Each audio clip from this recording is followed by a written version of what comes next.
मोडलं माझं लग्न एकदाच. याला जबाबदार कोण आहे?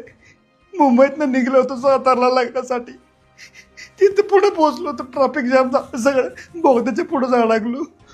हा काय मुताचे वादे झाले ते वेगळेच. इथं पोहोचलो ते सगळं वाटलं झालं. जबाबदार कोण आहे याला?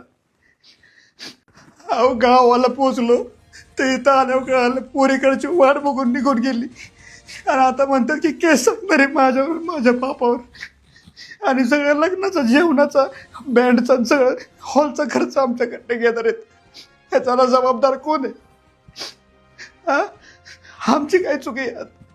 2 दिवस गेल हे लग्नासाठी मी सगळं सूट बीट ब्लेझर खरेदी केली. 40,000 रुपये घातलेत मी. 35 वर्ष वय झाले माझं. 35. आतापर्यंत पोरगी मिळत नव्हती. कशापेक्षा पोरगी हातापाया पुढे बापानं पावण्याच्या आणली होती, ती बी गेली. ह्याला जबाबदार सरकार आहे. आता आता आम्ही इथंच बसणार. आता सरकारनं काय करायचं, माझ्यासाठी पोरगी बघून द्यायचे, तेव्हाच मी लग्न करणार, नाहीतर मी रांडवाच मारणार आहे. आता एक अपेक्षा होती, स्वप्न सगळी धुळीत मिळाली मला. बघ काय झाली की दाढी करून निघालो होतो मी. इथं येईपर्यंत दाढी उगावली. टँकर पलटी झालाय.